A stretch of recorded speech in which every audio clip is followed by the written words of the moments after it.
ನಮಸ್ತೆ ಎಜಿ ನ್ಯೂಸ್ಗೆ ಸ್ವಾಗತ. ಯಾದಗಿರಿ ತಾಲೂಕಿನ ಗುರುಮಠಕಲ್ ಮತಕ್ಷೇತ್ರ ವ್ಯಾಪ್ತಿಗೆ ಬರುವ ಸೌದಾಗರ ತಾಂಡದಲ್ಲಿ ನಿರ್ಮಾಣಗೊಂಡ ನೀರಿನ ಟ್ಯಾಂಕ್ ಉದ್ಘಾಟನೆ ಭಾಗ್ಯ ಕಾಣದೆ ತಾಂಡದ ನಿವಾಸಿಗಳಿಗೆ ಉಪಯೋಗಕ್ಕೆ ಬಾರದಂತಾಗಿದೆ. ಜೆಜೆಎಂ ಕಲ್ಲರ್ ಹಚ್ಚಿ ಕೈ ತೊಳೆದುಕೊಂಡ ಅಧಿಕಾರಿಗಳ ಮೇಲೆ ಕಟ್ಟುನಿಟ್ಟಿನ ಕ್ರಮ ಕೈಗೊಳ್ಳಬೇಕು ಅಂತ ಅಖಿಲ ಭಾರತೀಯ ಕೋಲಿ ಸಮಾಜದ ರಾಜ್ಯ ಸಂಘಟನಾ ಕಾರ್ಯದರ್ಶಿ ಉಮೇಶ್ ಕೆ ಮುದ್ನಾಳ್ ಆರೋಪಿಸಿದ್ದಾರೆ. ಬಿಸಿಲಿನ ತಾಪ ಹೆಚ್ಚಾಗ್ತಾ ಇದ್ದು ಕುಡಿಯುವ ನೀರಿಗಾಗಿ ಜನ ಜಾನುವಾರುಗಳು ಪರದಾಡುವಂತಹ ಸ್ಥಿತಿ ನಿರ್ಮಾಣವಾಗಿದೆ.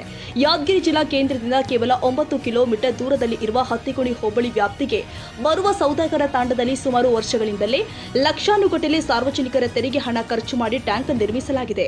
ಆದರೆ 3 ವರ್ಷ ಕಳೆದರೂ ಕೂಡ ಉದ್ಘಾಟನೆಯಾಗದ ಕಾರಣ ಟ್ಯಾಂಕ್ ಪಾಳು ಬಿದ್ದಿದೆ ಅಂತ ತಿಳಿಸಿದ್ದಾರೆ. ಪಕ್ಕದಲ್ಲೇ ಸೌದಾಗರ ಜಲಾಶಯ ಇದ್ರೂ ಕೂಡ ಸುಮಾರು ಲಕ್ಷಾನುಗಟ್ಟಲೆ ಖರ್ಚು ಮಾಡಿ ಕುಡಿಯುವ ನೀರು ಒದಗಿಸುವಲ್ಲಿ ಜಿಲ್ಲಾಡಳಿತ ಸಂಪೂರ್ಣ ವಿಫಲವಾಗಿದೆ ಅಂತ ಆರೋಪಿಸಿದ್ರು. ಆದರೆ ಇಂದಿಗೂ ಈ ಪಾಳು ಬಿದ್ದ ಟ್ಯಾಂಕ್ನಿಂದಾಗಿ ಸಾರ್ವಜನಿಕರು ಒಂದು ಹನಿ ನೀರು ಮಾತ್ರ ಕಂಡಿಲ್ಲ. ಇದಕ್ಕೆ ಜಿಲ್ಲಾಡಳಿತದ ದಿವ್ಯ ನಿರ್ಲಕ್ಷ್ಯವೇ ಮೂಲ ಕಾರಣ ಅಂತ ದೂರಿದ್ದಾರೆ. ಈ ಬಗ್ಗೆ ಕ್ರಮ ಕೈಗೊಳ್ಳದಿದ್ರೆ ಯಾದಗಿರಿ ಸೇಡಂ ಹೋಗುವ ಸೇವಲಲ್ಲ ಕ್ರಾಸ್ ಮುಖ್ಯ ರಸ್ತೆ ಬಂದ್ ಮಾಡಿ ಕೈಯಲ್ಲಿ ಖಾಲಿ ಕೂಡ ಹಿಡಿದು ಬೃಹತ್ ಪ್ರತಿಭಟನೆ ಮಾಡಲಾಗುತ್ತೆ ಅಂತ ಸಾಮಾಜಿಕ ಹೋರಾಟಗಾರ ಉಮೇಶ್ ಕೆ ಮುದ್ನಾಳ್ ಎಚ್ಚರಿಸಿದ್ದಾರೆ. ಸೌದಾಗರ ತಾಂಡದಲ್ಲಿ ಕಟ್ಟಿರೋಕ್ಕಂಥ ಇದು ಟ್ಯಾಂಕ್ ಏನಾದಪ್ಪ ಅಂದ್ರೆ ಸುಮಾರು 2 ರಿಂದ 3-4 ವರ್ಷ ಇದು ಕಟ್ಟಲಾಗಿದೆ. ಅದು ನಿಂತಲ್ಲಿ ಅಲ್ಲೇ ಹಳೆ ಆಗಿ ಹೋಗ್ತಾ ಇರುತ್ತೆ. ಅದರಲ್ಲಿ ನೀರು ತುಂಬಿಲ್ಲ. ಈಗ ತಾಂಡಕ್ಕೆ ಯಾವುದೇ ಥರದ ನೀರನ್ನು ತಲುಪ್ತಾ ಇಲ್ಲ. ಒಂದು ಆ ಟಾಕಿ ತುಂಬಬೇಕಂದ್ರೂ ಭೀ ಒಂದು ಬೋರ್ವೆಲ್ ಸದಾ ಇಲ್ಲ.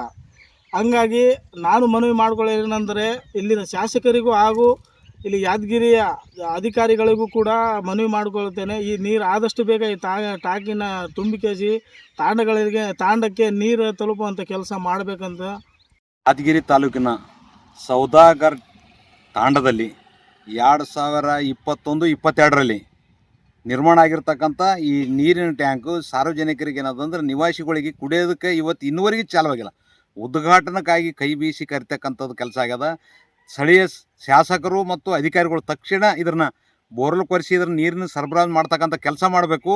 ಇಲ್ಲದಿದ್ದರೆ ಯಾದಗಿರಿಲಿಂದ ಸೇಡಂಗೆ ಹೋಗ್ತಕ್ಕಂಥ ರಸ್ತೆ ಅದಲ್ಲ ಸೇವಲಾಲ್ ಸರ್ಕಲ್, ಆ ಸರ್ಕಲ್ನಲ್ಲಿ ರಸ್ತೆ ಬಂದ್ ಮಾಡಿ ಪ್ರತಿಭಟನೆ ಮಾಡಬೇಕಾಗ್ತದ. ಸಾರ್ವಜನಿಕರು ಕಟ್ಟಿರ್ತಕ್ಕಂಥ ತೆರಿಗೆ ಹಣದಲ್ಲಿ ಸಾರ್ವಜನಿಕರಿಗೆ ಸೌಲಭ್ಯ ಕುಡಿಯ ನೀರಿಲ್ಲ ಅಂದ್ರೆ ಯಾವಾಗ ಕೊಡ್ತಾರೆ ಇವರು?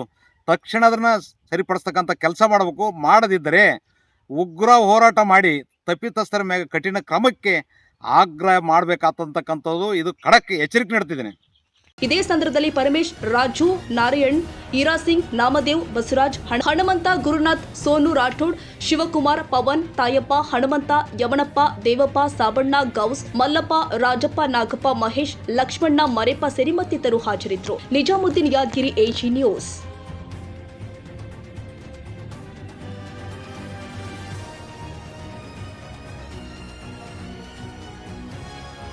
ಕನ್ನಡಿಗರ ಮೆಚ್ಚಿನ ನಿಮ್ಮ ಎಜೆ 24/7 ನ್ಯೂಸ್ ಕನ್ನಡ ವಾಹಿನಿ ಇದೀಗ ಟಿವಿಯಲ್ಲಿ ಲಭ್ಯ. ವೇಳೆ ನೋಟಿಸ್ ಕೊಟ್ಟಿದ್ರೆ ವಾಪಸ್ ತಗೋತೀವಿ. ಇವತ್ತು ವಕ್ಫ್ ಪ್ರಾಪರ್ಟಿ ಅಂತೇಳಿ ಬರ್ತದೆ ಅಂತ ಹೇಳಿದ್ರೆ ರೈತರು ಬೀದಿಗೆ ಬಂದ್ರೆ ಏನ್ ಮಾಡ್ಬೇಕಾಗತ್ತೆ? ಯಾರು ವೋಟ್ ಹಾಕಲಿಲ್ಲ ಅಂದ್ರೆ ಗ್ಯಾರಂಟಿನೆಲ್ಲ ಸ್ಟಾಪ್ ಮಾಡ್ಬಿಡ್ತೀವಿ.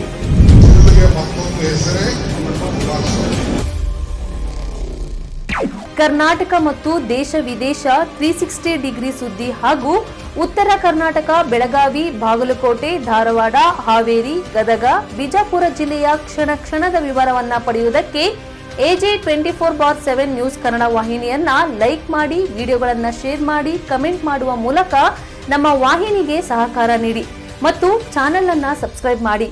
ಧನ್ಯವಾದಗಳು.